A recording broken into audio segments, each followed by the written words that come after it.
I'm David Carroll, and School Patrol is part of what makes Local 3 News coverage you can count on. We feel like now we're on Thanksgiving Eve, right? Just a couple of weeks away. You'll be getting your turkey in the refrigerator to thaw out and the cranberry sauce making and all the fun things. Hopefully the most important part will be that families will come together. You might notice some changes though if you're around your grandmother, your mom, your great uncle, you name it. As we get older especially, we can tend to see our hearing slip a bit. So Dr. Tiffany Ahlberg is here with Ahlberg Audiology, kind of giving us some compassion and understanding on what to feel, I guess, and expect if you're the person dealing with the loss and also if you're the family member. Is that fair? Yeah, it goes both ways. The people with the loss, I feel like they get frustrated, embarrassed, and we think about hearing loss and people deal with the same 5 stages of grief that they deal with anything else when they lose something. And hearing loss is losing something. So, right. You know, you have your denial, your anger, your bargaining, your depression, and then acceptance. And so as an audiologist, when people come in to see me, I have to figure out where they are. Because if you're in denial, you may not be ready to do something about the hearing loss. Okay, so how could you be in denial? I mean, I understand it at the beginning, but then once they come to you and they do the test, isn't that just evident now? It surprises me. It's amazing how many times I'll do the test and say, okay, you have a moderate hearing loss, a severe hearing loss, whatever that hearing loss may be. And I would say every single day someone will say, but it's not bad enough to do something about, is it? Yes. But so at that point, they have to come to terms with that it's bad enough, because I can't make them understand that it's bad enough. And a family member coming with that person helps a lot, because they're like, yes, it's bad enough. It's bad enough. So, okay, well, there was another one that you said. You said denial, anger is the next one. Okay, and that one's kind of obvious. Bargaining. Bargaining, yeah, what is that? So that's when you're maybe like, okay, well, it's going to get better. If I do this, if I eat healthy, maybe it'll come back. Like where you're trying to do things, maybe, you know, you're just praying for a miracle to happen. Right. You're just waiting for it to get better before you do something. And then when you realize, like, some of those things may not make it better, then you get depressed because it didn't work, and then you accept it. So, didn't you tell me once that people tend to wait years before 7 years is the average? Yes. So would that even be the average for just coming in to get the test initially, or yeah, and then there can be a delay even after that before the acceptance comes? Definitely. That's a long time, because A, you're losing time with family and friends, and also if you really are having a hard time hearing, doesn't that tend to make you more isolated, and then that can lead to the dementia concerns, right? Yes, it does. I mean, people quit doing things, they don't participate in activities that they enjoy, they don't go to certain restaurants, they don't go to certain functions, they become, you know, maybe they're reading a book while everybody else is talking.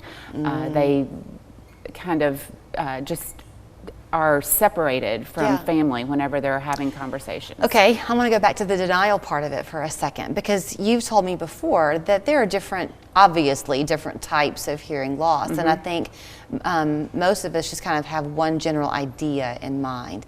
But you've said that you can lose different frequencies of pitch, if you will. Right. So when that's presented to somebody, if you say, okay, this is a problem hearing tone for you, but this is good, do they tend to only hear the this is good part? Yeah, I think they think, well, I mean, I hear some things, so I mean, why would I do something if I can hear something?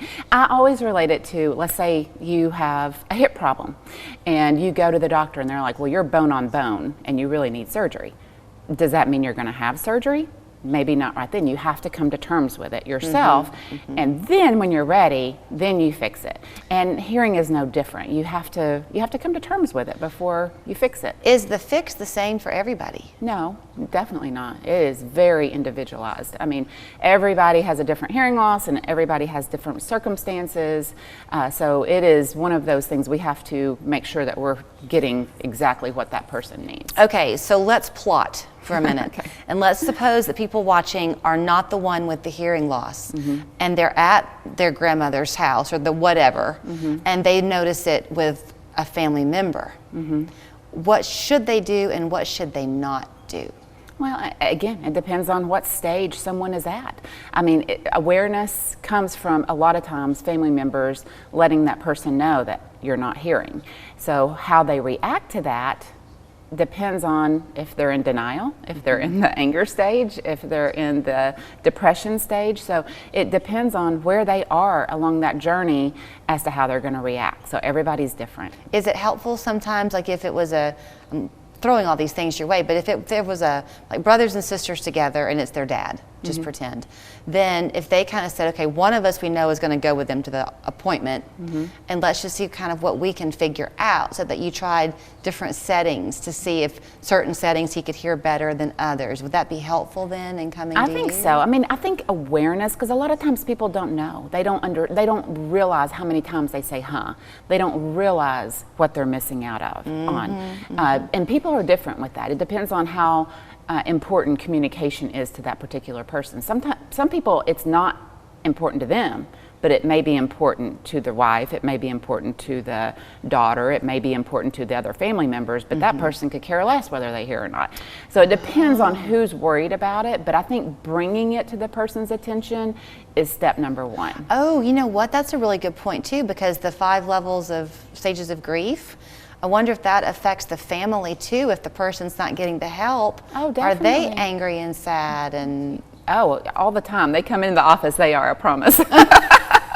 So you're part counselor, part audiologist. Yes. In terms of making an appointment with you, when we are here on the holiday season, and this kind of gets busy for you, so call as soon as possible. We're trying to get everybody in, but after Thanksgiving, it gets really, really busy because everybody wants to get that end of year appointment before January. Okay, so she has a team. It's not just her in the office to try to make it easier for you, and they're all great. Yes, they are. So 641-0956 is the phone number. If you want to go online and you can read more about their practice, it's ahlbergaudiology.com. She's right there on North Ocoee Street in Cleveland. Thank you. Thank you, Julie.